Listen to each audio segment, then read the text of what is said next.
Hello friends, नमस्कार। मेरा नाम है संदीप और आप सभी का वेलकम है नथिंग इम्पॉसिबल के यूट्यूब चैनल पर। आशा करता हूं कि आप सभी बहुत ही अच्छे होंगे। और आज के इस वीडियो में हम लोग 7 नवंबर 2021 के जो इम्पोर्टेंट करंट अफेयर हैं उनको इस वीडियो में कवर करने वाले हैं। तो काफ़ी इंपॉर्टेंट ये वीडियो होने वाला है, इसलिए स्टार्टिंग से लेके एंड तक देखिएगा। जितने भी मैं करंट अफेयर के क्वेश्चन आपको कराऊंगा उसके साथ ही साथ उन क्वेश्चन के डिटेल्स भी बताने का प्रयास करूंगा। और आप सभी को पता है कि करंट अफेयर एक ऐसा टॉपिक है जो सभी एग्जामों में पूछा जाता है। ऐसा कोई भी एग्जाम नहीं है जिस एग्जाम में करंट अफेयर के क्वेश्चन नहीं आते हैं। 4 से 5 क्वेश्चन आपको हर एग्जाम में देखने को मिलते हैं। ठीक है, तो इसे तैयार कैसे करना है, इसे आप डेली बेसिस पे तैयार कर सकते हैं। आप मंथली करंट अफेयर को पढ़ सकते हैं, ऐसा नहीं कि नहीं पढ़ सकते हैं, लेकिन आप जब डेली बेसिस पे तैयार करते हैं तो आप पे बर्डन कम होता है कि आपको एक महीने का करंट अफेयर तैयार करना है। और यहाँ पर आप डेली बेसिस पे जो है आप न्यूज़पेपर पढ़ सकते हैं, न्यूज़ देख सकते हैं। और ये दोनों काम नहीं कर पा रहे हैं तो हम प्रयास करते हैं कि डेली बेसिस पे जो भी इंपॉर्टेंट करंट अफेयर हो सकते हैं उनको वीडियो के फॉर्म में आपको कंप्लीट कराऊं। तो चलिए फ्रेंड, वीडियो को स्टार्ट करते हैं और सबसे पहले करंट अफेयर को देखते हैं। देखिए यहाँ पर सबसे पहले क्वेश्चन नंबर 1 है। इसमें पूछा जा रहा है कि प्रधानमंत्री नरेंद्र मोदी ने हाल ही में किस धार्मिक स्थल पर आदि शंकराचार्य की 12 फीट ऊंची प्रतिमा का अनावरण किया है। तो काफी इंपॉर्टेंट क्वेश्चन है और ये आगामी जितने भी परीक्षाएं होने वाली हैं उनमें ये क्वेश्चन जरूर ट्रेंडिंग में रहेगा। ये क्वेश्चन आपसे पूछा जाएगा। पहला जो यहाँ पर ऑप्शन है कि बद्रीनाथ में, बी ऑप्शन है साईं बाबा मंदिर, और सी ऑप्शन है केदारनाथ, और डी ऑप्शन इनमें से कोई नहीं। तो देखिए इस क्वेश्चन का जो हमारा राइट आंसर हो जाएगा वो है आपका ऑप्शन नंबर सी, केदारनाथ में। प्रधानमंत्री नरेंद्र मोदी ने हाल ही में जो है केदारनाथ धार्मिक स्थल पर जो है आदि शंकराचार्य की 12 फीट ऊंची प्रतिमा का अनावरण किया है। ये आपको याद रखना है। अब इस क्वेश्चन के जो इंपॉर्टेंट डिटेल्स है उसे भी जान लेते हैं। देखिए यहाँ पर सबसे पहले पॉइंट में मैंने बताया कि आदि शंकराचार्य ने केदारनाथ में समाधि ली थी और उनके समाधि स्थल पर पुनः निर्माण का काम किया गया है। अब देखिए आदि शंकराचार्य जो है केदारनाथ में उन्होंने समाधि ली थी और उसी समाधि स्थल को जो है फिर से पुनः निर्माण करके जो है वहां पर इस 12 फीट की मूर्ति को स्थापित किया गया। ये आपको याद रखना है। एक तरह से समाधि स्थल भी आप कह सकते हैं किसके, आदि शंकराचार्य की। अगले पॉइंट में मैंने बताया कि इसके अलावा यहां पर आदि गुरु शंकराचार्य की 35 टन वजनी मूर्ति को भी स्थापित कर दिया गया है और पीएम मोदी ने इसका अनावरण किया है। तो ये जो 12 फीट की मूर्ति यहां पर स्थापित की गई है आदि शंकराचार्य या आदि गुरु शंकराचार्य की, इसका वजन कितना है तो 35 टन है। ये आपको याद रखना है। अगले पॉइंट में मैंने बताया कि आदि गुरु शंकराचार्य की मूर्ति समाधि स्थल पर 12 फीट ऊंची और 35 टन वजनी, जो कि कर्नाटक के मैसूर में बनाई गई है। अगर पूछ लिया जाए कि इस समाधि स्थल पे जो मूर्ति स्थापित की गई है आदि गुरु शंकराचार्य की वो कहां पर बनाई गई है तो कर्नाटक में जो है मैसूर में बनाई गई है। और इसे सितंबर में चिनूक से लाया गया था। ये भी काफी इंपॉर्टेंट है। ये कहां से लाया गया था, सितंबर में चिनूक से इसको लाया गया था। जो चिनूक हेलीकॉप्टर है आपका, उसे याद रखना है आपको। तो आशा करता हूं क्वेश्चन का डिटेल आपको क्लियर हो गया होगा। आइए अगला क्वेश्चन देखते हैं। अगला क्वेश्चन हमारा क्वेश्चन नंबर 2। देखिए इसमें पूछा जा रहा है कि वेस्ट इंडीज के किस ऑलराउंडर खिलाड़ी ने अंतर्राष्ट्रीय क्रिकेट से संन्यास की घोषणा की है इन चारों में से। देखिए इस क्वेश्चन का जो हमारा राइट आंसर हो जाएगा वो है आपका option number B, Dwayne Bravo. West Indies के किस ऑलराउंडर खिलाड़ी ने अंतर्राष्ट्रीय क्रिकेट से संन्यास की घोषणा की है तो डेवन ब्रावो। और ये आपका आईपीएल में चेन्नई सुपर किंग की टीम से खेलते हैं। काफ़ी हरफश मौला प्लेयर है। ठीक है, आप देखते होंगे, अगर आईपीएल मैच देखते होंगे तो उसमें काफ़ी ये विकेट लेने के बाद या रन बनाने के बाद काफ़ी जो है एकदम मजाकिया मूड में जो है काफ़ी इंप्रेशन अपना देते हैं। तो याद रखना है आपको। अगर हाल ही में ये क्वेश्चन पूछ लिया जाए किस वेस्ट इंडीज ऑलराउंडर खिलाड़ी ने जो है अंतर्राष्ट्रीय क्रिकेट से संन्यास लिया तो डेवन ब्रावो ने संन्यास लिया। अब इनके बारे में थोड़ा सा जान लेते हैं डिटेल में। यहाँ पर जो मैंने पहले पॉइंट में आपको बताया ये तो आपको क्लियर हो गया होगा कि वेस्ट इंडीज के किस ऑलराउंडर खिलाड़ी ने जो है अंतर्राष्ट्रीय क्रिकेट से यहाँ पर संन्यास लिया तो डेवन ब्रावो ने लिया है। और इसके साथ ही साथ नेक्स्ट पॉइंट में मैंने बताया कि ब्रावो ने 4 नवंबर 2021 को श्रीलंका के खिलाफ 20 रन से मिली हार के बाद यह घोषणा की थी। तो देखिए यहाँ पर ब्रावो ने ये डिसीजन क्यों लिया, इसका कारण भी यहाँ पर मैंने बताया है कि 4 नवंबर 2021 को श्रीलंका के खिलाफ 20 रन से जो हार मिली थी उसी के कारण जो है डेवन ब्रावो ने अंतर्राष्ट्रीय क्रिकेट से संन्यास ले लिया। इसके बाद से नेक्स्ट पॉइंट में मैंने बताया कि उन्होंने वर्ष 2004 में इंग्लैंड के खिलाफ टेस्ट मैच में आगाज किया था और उन्होंने कैरियर में कुल 40 टेस्ट मैच भी खेले हैं। ठीक है, ये भी काफ़ी इंपॉर्टेंट है कि उन्होंने कब से जो है यहाँ पर अपने करियर का शुरुआत किया। तो 2004 में इंग्लैंड के खिलाफ टेस्ट मैच में आगाज किया था और उन्होंने करियर में कुल 40 टेस्ट मैच भी खेले हैं। तो आशा करता हूँ कि डिटेल आपको क्लियर हो गया होगा। आइए अगला क्वेश्चन देखते हैं। अगला क्वेश्चन हमारा है क्वेश्चन नंबर 3। देखिए इसमें पूछा जा रहा है कि भारत और किस देश ने हाल ही में 7 और व्यापार प्रवेश और निकास द्वार खोलने की घोषणा की है। इन चारों में से आपको बताना है भारत और किस देश ने जो है हाल ही में 7 और व्यापार प्रवेश निकास द्वार यानी व्यापार के लिए जो है निकास कह लीजिए या प्रवेश द्वार की जो है खोलने की घोषणा की है। तो देखिए इस क्वेश्चन का जो हमारा राइट आंसर हो जाएगा वो है आपका option number B, Bhutan. Bhutan हमारा पड़ोसी देश है और यहाँ पर 7 और व्यापार प्रवेश जो है निकास द्वार खोलने की घोषणा की गई है भारत और भूटान के द्वारा। ये आपको याद रखना। अब इस क्वेश्चन की जो इंपॉर्टेंट डिटेल्स है उसे भी जान लेते हैं। इतना तो आपको याद हो गया जो मैंने अभी बताया कि भारत और भूटान ने हाल ही में 7 और व्यापार प्रवेश और निकास द्वार खोलने की घोषणा की है और इसके साथ ही साथ जो है दोनों देशों के बीच व्यापार और पारागमन के मुद्दों पर जो है चर्चा करने के लिए जो है यहाँ पर चर्चा भी हुई थी यहाँ पर। और इस बैठक के दौरान व्यापार संपर्क बढ़ाने के लिए विचार विमर्श भी किया गया। तो ये भी काफ़ी इंपॉर्टेंट है। ये तो आपको याद ही रखना है कि भारत और भूटान के बीच में जो है हाल ही में 7 और व्यापार प्रवेश निकास द्वार खोलने की बात कही गई है, घोषणा की गई है। और इसके साथ ही साथ दोनों देशों के बीच व्यापार और पारागमन के मुद्दे पर चर्चा भी हुई थी और इस बैठक के दौरान जो है व्यापार संपर्क बढ़ाने के लिए विचार विमर्श भी किया गया था दोनों देशों के द्वारा। तो आशा करता हूं डिटेल क्लियर हो गया होगा। आइए अगला क्वेश्चन देखते हैं। अगला क्वेश्चन हमारा है क्वेश्चन नंबर 4। देखिए इसमें पूछा जा रहा है कि भारतीय वायुसेना और किस संगठन ने स्वदेशी रूप से विकसित स्मार्ट एंटी एयरफील्ड हथियार के 2 उड़ान को जो है सफलतापूर्वक जो है यहाँ पर परीक्षण किया है। आपको अगर आंसर पता है इस क्वेश्चन का तो आप बता सकते हैं। देखिए इस क्वेश्चन का जो हमारा राइट आंसर हो जाएगा वो है आपका ऑप्शन नंबर बी, डीआरडीओ ने। भारतीय वायुसेना और किस संगठन ने स्वदेशी रूप से विकसित स्मार्ट एंटी एयरफील्ड हथियार के 2 उड़ानों को जो है सफलतापूर्वक परीक्षण किया है। तो किसने? डीआरडीओ और भारतीय वायुसेना ने। अब इस क्वेश्चन के जो इंपॉर्टेंट डिटेल्स है उसे भी जान लेते हैं। देखिए यहाँ पर सबसे पहले पॉइंट में मैंने बताया कि भारतीय वायुसेना और रक्षा अनुसंधान एवं विकास संगठन ने हाल ही में स्वदेशी रूप से विकसित स्मार्ट एंटी एयरफील्ड हथियार के 2 उड़ान के सफलतापूर्वक यहाँ पर परीक्षण किए हैं। ये आपको याद रखना है। अगले पॉइंट में मैंने बताया कि जो कि उपग्रह नेविगेशन और इलेक्ट्रो ऑप्टिकल सेंसर पर आधारित हैं और भारतीय सेना द्वारा बम के इस वर्ग का इलेक्ट्रो ऑप्टिकल सीकर आधारित उड़ान परीक्षण देश में पहली बार किया गया है और ये पूरी तरीके से स्वदेश में निर्मित है या स्वदेशी रूप से पूरी तरीके से विकसित किया गया है। ये आपका स्मार्ट एंटी एयरफील्ड हथियार, इसे आपको याद रखना है। और किन 2 यहाँ पर या वायुसेना और किस संगठन के द्वारा जो है ये परीक्षण किया गया है सफलतापूर्वक? तो भारतीय वायुसेना और यहाँ पर रक्षा अनुसंधान एवं विकास संगठन यानी कि डीआरडीओ के द्वारा, ये आपको याद रखना है। तो यहाँ पर क्वेश्चन का डिटेल आपको क्लियर हो गया होगा। आइए अगला क्वेश्चन देखते हैं। अगला क्वेश्चन हमारा है क्वेश्चन नंबर 5। देखिए यहाँ पर पूछा जा रहा है कि 7 अक्टूबर को विश्व भर में कौन सा दिवस मनाया जाता है इन चारों में से? देखिए इस क्वेश्चन का जो हमारा राइट आंसर हो जाएगा वो है आपका ऑप्शन नंबर 1, कैंसर जागरूकता दिवस। 7 अक्टूबर को विश्व भर में कौन सा डे मनाया जाता है? तो कैंसर जागरूकता दिवस। ये काफ़ी इंपॉर्टेंट है और इसे आपको याद रखना है क्योंकि आगामी परीक्षाओं में आपसे ये क्वेश्चन पूछा जा सकता है कि 7 अक्टूबर को विश्व भर में कौन सा दिवस मनाया जाता है? तो कैंसर जागरूकता दिवस। अब इस क्वेश्चन के जो इंपॉर्टेंट डिटेल्स है उसे भी जान लेते हैं। देखिए यहाँ पर सबसे पहले पॉइंट में मैंने बताया है कि अक्टूबर को यहाँ पर यानी कि 7 अक्टूबर को विश्व भर में कैंसर जागरूकता दिवस और शिशु सुरक्षा दिवस मनाया जाता है। यानी कि 7 अक्टूबर को एक और डे है शिशु सुरक्षा दिवस, इसे भी याद रखना है। और कैंसर जागरूकता दिवस, ये दोनों दिवस कब मनाए जाते हैं? 7 अक्टूबर को। अगले पॉइंट में मैंने बताया कि कैंसर जागरूकता दिवस को मनाने का उद्देश्य लोगों में कैंसर जैसी गंभीर बीमारी को लेकर जागरूकता फैलाना है। यानी कैंसर की ये जो बहुत बड़ी प्रॉब्लम है या बहुत बड़ी बीमारी यूँ कह लीजिए, अब तो इलाज इसका संभव है इसके लिए, लेकिन काफ़ी यहाँ पर ट्रीटमेंट कॉस्टली होता है। तो यहाँ पर इस रोग के प्रति जागरूकता फैलाने के लिए जो है यहाँ पर 7 अक्टूबर को विश्व कैंसर दिवस या विश्व कैंसर जागरूकता दिवस मनाया जाता है।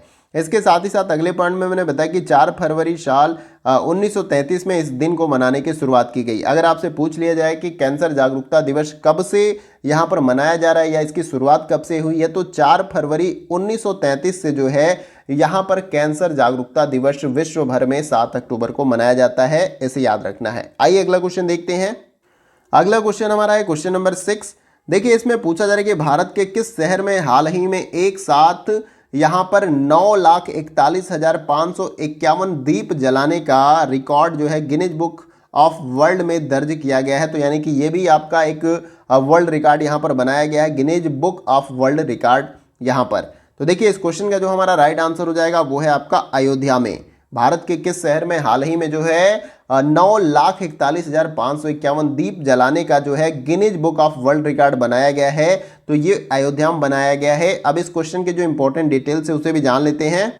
देखिए यहाँ पर सबसे पहले पॉइंट में मैंने बताया कि भगवान राम जन्मभूमि अयोध्या में हाल ही में एक साथ 9,41,551 द्वीप जलाने का record Guinness book of world में दर्ज किया गया है। तो काफ़ी इंपॉर्टेंट ये क्वेश्चन है और आने वाले एग्जाम में ट्रेंड भी ये क्वेश्चन कर सकता है। इसके साथ ही साथ इसमें मैंने बताया कि वर्ष 2017 में अयोध्या राम की पैड़ी पर दीपोत्सव कार्यक्रम की शुरुआत हुई और सबसे पहले लगभग यहाँ पर जो है 1,80,000 दीपक जलाए गए थे। लेकिन यहाँ पर अभी ये रिकॉर्ड बनाया गया है, अभी जो दिवाली आपने सेलिब्रेट किया है तो उस समय यहाँ पर 9,41,551 द्वीप जलाकर जो है Guinness book of world record यहाँ पर बनाया गया है। तो काफ़ी इंपॉर्टेंट ये क्वेश्चन है और आशा करता हूँ कि डिटेल आपको क्लियर हो गया होगा। आइए अगला क्वेश्चन देखते हैं। अगला क्वेश्चन हमारा है क्वेश्चन नंबर 7। देखिए इसमें पूछा जा रहा है कि विदेश मंत्रालय के मुताबिक संजय भट्टाचार्य को हाल ही में किस देश में भारत का राजदूत नियुक्त किया गया है इन चारों में से। देखिए इस क्वेश्चन का जो हमारा राइट आंसर हो जाएगा वो है आपका ऑप्शन नंबर सी, स्विट्जरलैंड का राजदूत जो है यहाँ पर संजय भट्टाचार्य को जो है नियुक्त किया गया है, इसे आपको याद रखना है। और ये किसके द्वारा बताया गया, विदेश मंत्रालय के द्वारा ये बताया गया है कि संजय भट्टाचार्य को हाल ही में स्विट्जरलैंड का भारत का जो है यहाँ पर राजदूत नियुक्त किया गया है, इसे याद रख लेना है। अब इस क्वेश्चन की जो इंपॉर्टेंट डिटेल्स हैं उसे भी जान लेते हैं। देखिए यहाँ पर सबसे पहले पॉइंट में मैंने यही बताया कि विदेश मंत्रालय के मुताबिक संजय भट्टाचार्य को हाल ही में स्विट्जरलैंड में भारत का राजदूत नियुक्त किया गया है। अगर क्वेश्चन बना के ऐसे पूछ लिया जाए कि हाल ही में जो है संजय भट्टाचार्य को जो है किस देश का राजदूत नियुक्त किया गया है यहाँ पर, तो यहाँ पर स्विट्जरलैंड में जो है भारत का राजदूत नियुक्त किया गया है संजय भट्टाचार्य को हाल ही में, ये याद रखना है। अगले पॉइंट में मैंने बताया कि वे वर्तमान में जो है मंत्रालय में सचिव के पद पर कार्यरत हैं, लेकिन अब वो स्विट्जरलैंड में जो है भारत के राजदूत होंगे, ये विदेश मंत्रालय के द्वारा बताया गया है। अगले पॉइंट में मैंने बताया कि संजय भट्टाचार्य 1987 बैच के भारतीय विदेश सेवा के अधिकारी भी हैं, ये भी काफी इंपॉर्टेंट है। तो आशा करता हूं क्वेश्चन का डिटेल आपको क्लियर हुआ होगा। आइए अगला क्वेश्चन देखते हैं। अगला क्वेश्चन हमारा है क्वेश्चन नंबर 8। देखिए इसमें पूछा जा रहा है कि निम्न में से किस देश ने बड़े पैमाने पर इनफ्लेटेबल मिसाइल डिटेक्शन सिस्टम का परीक्षण किया है इन चारों में से। तो देखिए इस क्वेश्चन का जो हमारा राइट आंसर हो जाएगा वो है आपका ऑप्शन नंबर सी, इजराइल ने। इन चारों विकल्पों में से किस देश ने बड़े पैमाने पर इन्फ्लेटेबल मिसाइल डिटेक्शन सिस्टम का परीक्षण किया है, तो इजराइल ने किया है, इसे याद रखना है। अब इस क्वेश्चन के जो इंपॉर्टेंट डिटेल्स है उसे भी जान लेते हैं। देखिए यहाँ पर सबसे पहले पॉइंट में मैंने बताया कि इजराइल ने हाल ही में बड़े पैमाने पर इन्फ्लेटेबल मिसाइल डिटेक्शन सिस्टम का परीक्षण किया है और इसके साथ ही साथ इजराइल पहले से ही परिष्कृत मिसाइल रक्षा की एक श्रृंखला का दावा करता है, जिसका इस साल 11 दिवसीय गाजा युद्ध के दौरान सफलतापूर्वक उपयोग भी किया गया था। यानी कि आप सभी को पता है कि इजराइल एक ऐसा देश है जहां पर उन्नत किस्म की तकनीक का इस्तेमाल होता है और पहले से इनके पास उन्नत किस्म के हथियार हैं, सिस्टम है, क्योंकि ये बहुत सारे ऐसे देशों से घिरा हुआ है जो देश जो है इजराइल को कहीं ना कहीं से नुकसान पहुंचाने की कोशिश करते हैं और उन्हीं से सुरक्षा के लिए ये अपने यहाँ उन्नत किस्म के हथियारों को डेवलप भी करता है, जिससे वो अपने आप को डिफेंस कर सके। तो यहां पर जो है इस क्वेश्चन का डिटेल आपको क्लियर हो गया होगा। आइए अगला क्वेश्चन देखते हैं। अगला क्वेश्चन हमारा है क्वेश्चन नंबर 9। अभी मैंने इस क्वेश्चन को ऊपर इसका आंसर भी मैंने आपको बताया था कि शिशु संरक्षण दिवस कब मनाया जाता है। तो देखिए शिशु संरक्षण दिवस 7 नवंबर को मनाया जाता है और 7 नवंबर को विश्व कैंसर जागरूकता दिवस भी मनाया जाता है, जिसको मैंने अभी ऊपर आपको कराया। तो इसे आपको याद रख लेना है। शिशु संरक्षण दिवस कब मनाया जाता है, तो 7 नवंबर को। अब इस क्वेश्चन का जो इंपॉर्टेंट डिटेल्स है उसे भी जान लेते हैं।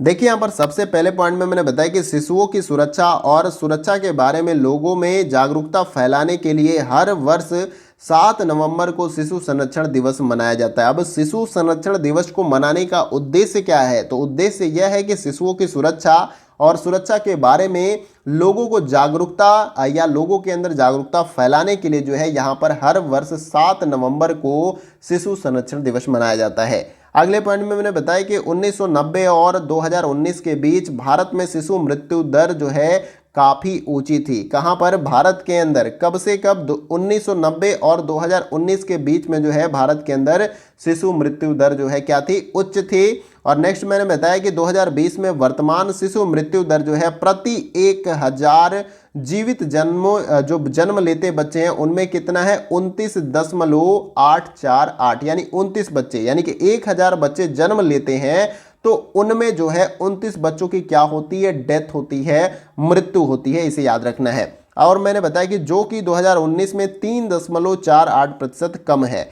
यानी कि 2019 के मुकाबले यहाँ पर गिरावट दर्ज की गई है शिशु मृत्यु दर में। तो आशा करता हूँ कि डिटेल आपको क्लियर हो गया होगा। शिशु दिवस क्यों मनाया जाता है, कब मनाया जाता है, और मैंने भारत का कुछ डेटा भी आपको बताया शिशु मृत्यु दर के संदर्भ में, और आपको डिटेल क्लियर भी हुआ होगा। आइए अगला क्वेश्चन देखते हैं।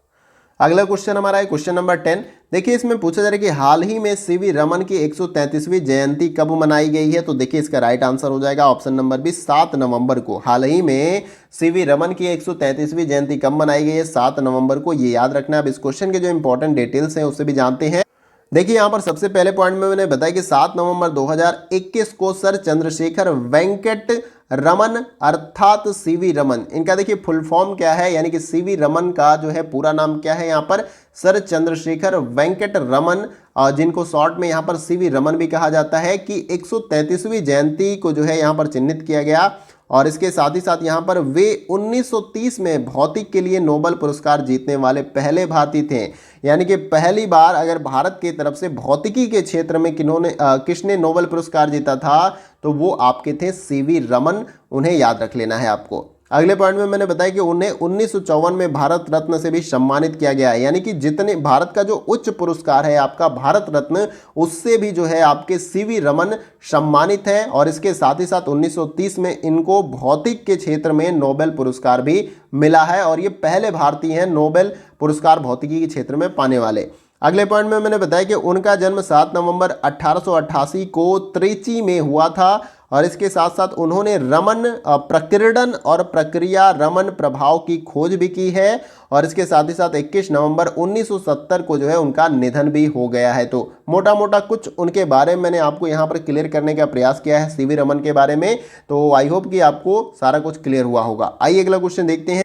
अगला क्वेश्चन हमारा है क्वेश्चन नंबर 11। देखिए इसमें पूछा जा रहा है कि हाल ही में पुरुष फ्रेंचाइजी क्रिकेट की पहली महिला कोच कौन बनी है? इन चारों विकल्पों में से अगर आपको आंसर पता है तो बता सकते हैं। देखिए इस क्वेश्चन का राइट आंसर हो जाएगा ऑप्शन नंबर ए, सारा टेलर।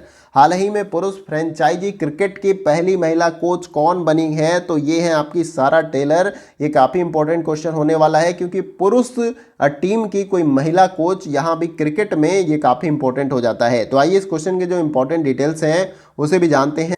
देखिए यहाँ पर सबसे पहले पॉइंट में मैंने बताया कि इंग्लैंड की पूर्व विकेटकीपर बल्लेबाज सारा टेलर पुरुषों की पेशेवर फ्रेंचाइजी क्रिकेट में पहली महिला कोच बन गई है। तो ये अपने आप में काफ़ी इंपॉर्टेंट है, और ये क्वेश्चन बहुत ही महत्वपूर्ण हो जाता है आगामी एग्जाम में पूछने के लिए। देखिए इसमें मैंने बताया कि 19 नवंबर 2021 से शुरू होने वाले अबू धाबी T10 लीग के लिए उन्हें टीम अबू धाबी का सहायक कोच नामित किया गया है। और इसके साथ ही साथ वे यूनाइटेड किंगडम में ससेक्स के साथ पुरुषों की काउंटी टीम में पहली महिला विशेषज्ञ कोच भी बनी है। इसके साथ ही साथ यहाँ पर उन्होंने 2019 में संन्यास लेने से पहले 10 टेस्ट और 126 एक दिवसीय यानी कि 50 ओवर का जो फॉर्मेट होता है एक दिवसीय और 90 T20 जो है यहाँ पर क्रिकेट यानी कि मैच खेले हैं। ये आपको याद रखना है, काफ़ी इंपॉर्टेंट ये सारा कुछ है। मैंने जो भी डिटेल आपको बताया,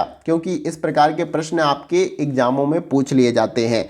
तो ये हमारा लास्ट क्वेश्चन था करंट अफेयर का, और उम्मीद करता हूं कि करंट अफेयर में जितने भी मैंने क्वेश्चन कराए आपको 7 नवंबर से, वो आपके एग्जाम के पॉइंट ऑफ व्यू से काफी इंपॉर्टेंट होंगे। और किसी भी क्वेश्चन को लेकर अगर आपको डाउट होता है, कुछ समझ में नहीं आता है, तो कमेंट बॉक्स में आप पूछ सकते हैं। और वीडियो कैसा लगा इसके बारे में भी कमेंट बॉक्स में जो है अपना फीडबैक बता सकते हैं। वीडियो अच्छा लगे तो वीडियो को लाइक कर सकते हैं। आपके एक लाइक से हमें बहुत सारा मोटिवेशन और अप्रिशिएशन मिलता है, लगता है कि हमारा जो एफर्ट है उससे किसी न किसी व्यक्ति को हेल्प मिल रही है। तो आप लाइक जो है करके अपने इस फीडबैक को दे सकते हैं और वीडियो को शेयर कर सकते हैं मैक्सिमम दोस्तों के साथ, ताकि उनको भी इस वीडियो से हेल्प मिल सके। क्योंकि जो कुछ हम आपको प्रोवाइड करते हैं सब कुछ फ्री ऑफ कॉस्ट होता है। तो आपको लाभ मिल रहा है तो दूसरों को शेयर करिए, उससे उनको भी लाभ मिल सके। और चैनल पर नए हैं तो चैनल को सब्सक्राइब करिए, और उसके बगल में जो आपका बेल आइकन का बटन होता है, ये घंटी का निशान, इसे जरूर दबा लीजिए, तभी वीडियो की नोटिफिकेशन मिलेगी, अन्यथा आपको वीडियो की नोटिफिकेशन नहीं मिल पाएगी। तो आशा करता हूं वीडियो का सेशन आप सभी को पसंद आया होगा। आइए वीडियो को यहीं समाप्त करते हैं और फिर मिलते हैं अगले वीडियो में कुछ और महत्वपूर्ण करंट अफेयर के साथ। तब तक के लिए जय हिंद, जय भारत।